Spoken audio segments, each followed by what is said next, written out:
Hi friends, welcome to IV creations. నేను మీ వెంకట శివ.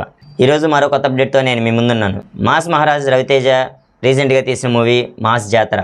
ఆ టైటిల్తో పాటుగా తనకంటూ ఒక మాస్ని క్రియేట్ చేయాలనుకున్నాడు భాను భోగవరపు.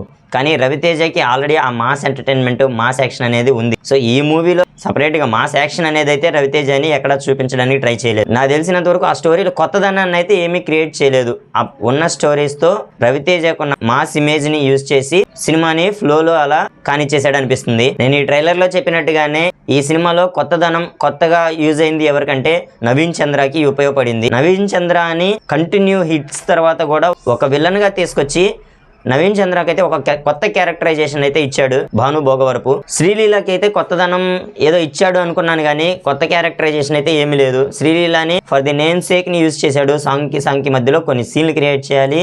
ఆ సీన్లు క్రియేట్ చేసిన దానికి ఒక హీరోయిన్ కావాలి.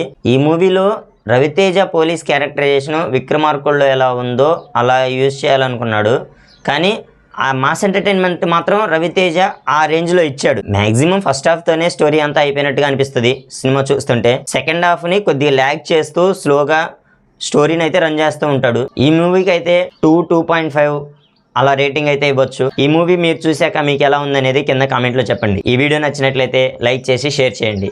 ఇలాంటి కొత్త అప్డేట్స్ కోసం నా ఛానల్ సబ్స్క్రైబ్ చేయండి. Thanks for watching.